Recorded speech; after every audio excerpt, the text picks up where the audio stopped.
कितनी प्यारी हूँ मैं, मेरी जैसी सुंदर इस जंगल में कोई नहीं है। सुंदर तो हूँ मैं, लेकिन ऊपर से मेरा नाम पारो है। पारो सुंदर हूँ क्यों ना मैं। दोस्तों, पारो तो थी सुंदर, लेकिन उसे अपनी सुंदरता पर बहुत घमंड था। हमेशा वह अपने सुंदरता का इजहार करता रहता था। लोगों से अपने सुंदरता के बारे में सुनकर उसे बहुत अच्छा लगता था। वह किसी काम पर ध्यान नहीं देती थी, सिर्फ अपने एक बनाव सिंगर में लगी रहती थी।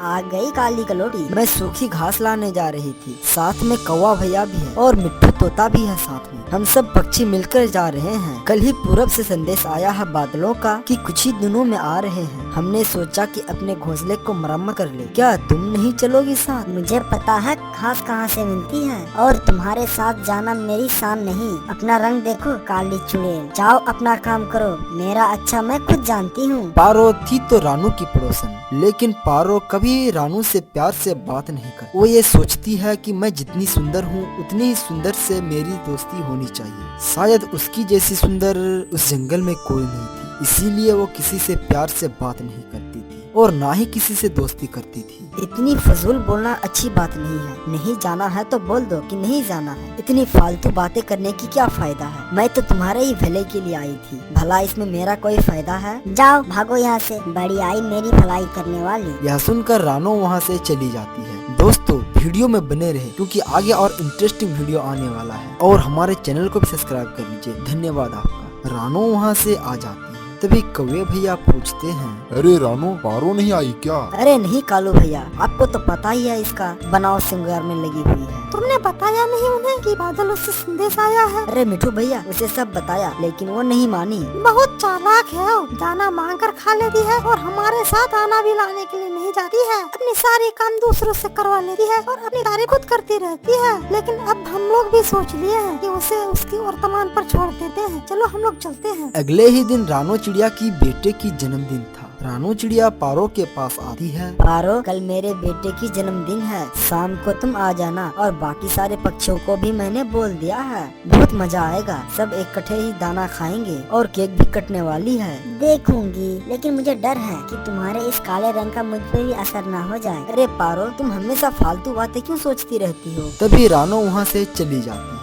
मजे करेंगे, सब इकट्ठा दाना खाएंगे। कराती हूँ मैं अभी तुम्हें मजा। आज तुम अपने बेटे की सालगिरह खुद अकेली मनाओगी, कोई भी नहीं आएगी तुम्हारे घर पर। मुझे कुछ करना होगा। यह कहकर पारो कौवे के पास जाती है। अरे कौवे मियाँ, क्या तैयारी हो रही है? आज रानू की बेटे की सालगिरह है, वहीं जाने की तैयारी हो रही है। बहुत भोले हो तुम। देखो तुम्हारा रंग भी तो काला ही है, लेकिन पहचान है ना तुम्हारा काला रंग। तुझे पता है वो काली मुझे क्या कह रही थी? क्या क्या कह रही थी रानू? पिछली दफा पूनम रात पर जब कौवा मेरा घर आया था तो कितना गंदा था, नहाया भी नहीं था उस रोज। मेरा बस नहीं चल रहा था कि मैं उसे घर से बाहर निकाल दूं, लेकिन मैं चुप रही, उसके सामने कुछ नहीं बोली। रानू ऐसा कह रही थी? हाँ, तुम तो पागल हो जो उसकी खुशी में शामिल होने जा रहे हो। अगर ऐसा है तो मैं भी अपने घर का राजा हूँ, नहीं जाऊँगा मैं आज। ये हुई ना बात। और पारो वहाँ से चली जाती है और पारो वहाँ से तोते के पास जाती है। मिठू भैया, वो काली कलोटी बोल रही थी उसकी बेटे की आज सालगिरह है, मुझे इनवाइट करने के लिए आई थी। मैंने पूछा कि मिठू भैया को बुलाई हो?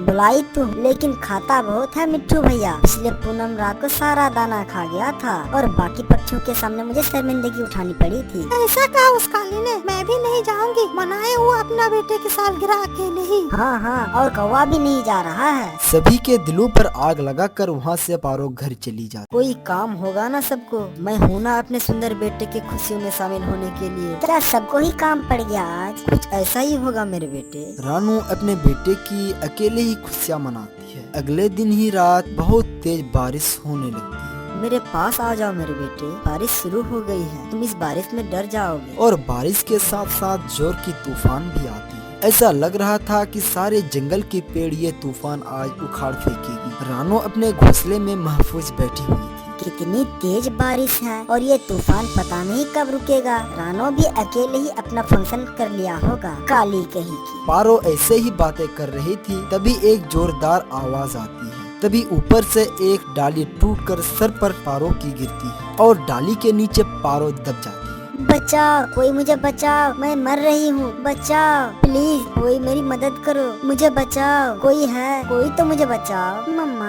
ये आवाज कैसी है? हाँ मेरे बेटे, कोई आवाज दे रही है बाहर से, बचाओ बचाओ की। चलो बाहर चलकर देखती हूँ। वो तो पारो है, उसके घोंसले पर बड़ी डाली टूटकर गिरी है और डाली के नीचे दबी हुई है। चलो उसकी मदद करती हूँ। नहीं मम्मा नहीं जाओ, मुझे पता है वो आपसे कितनी नफरत करती है और बारिश भी कितनी तेज है, आप रहने दो, चलो हम लोग चलते हैं। नहीं बेटे, अगर कोई बुरा हो उसके साथ साथ आप भी बुरा ही करोगे क्या? फिर फर्क ही क्या रह गया तुम्हारे और उसके सोच में? मुझे इसकी मदद करनी होगी। यह कहकर जल्दी से पारो के पास जाती है और बड़ी मुश्किल से उस बड़ी सी डाली के नीचे से पारो को खींच कर निकालती है। पारो, तुम्हारी बहुत नुकसान हो गई है और तुम्हारी घर भी टूट गई है, चलो तुम हमारे साथ चलो। और पारो को अपने साथ लेकर जाती है। मुझे माफ कर दो, मैं मौत को बहुत करीब से देखा हूँ। अगर तुम नहीं आती तो मैं कभी बच नहीं पाती। मैं हमेशा तुम्हारी बुरा सोचा, लेकिन तुम हमेशा मेरी मदद करने के लिए आई हो। मुझे माफ कर दो, मैं तुम्हारी ये एहसान कभी नहीं भूलूंगी। ऐसा कुछ नहीं है, बस हमेशा अच्छा सोचो। दूसरों की मदद करना ही हमारा असल मकसद है। हम अपने लिए कम और दूसरों के लिए ज्यादा जीते हैं। और पारो भी शायद अपना सोच हमेशा के लिए बदल लेगी। दोस्तों वीडियो अच्छी लगी तो लाइक कीजिए और चैनल को सब्सक्राइब करना ना भूले। धन्यवाद।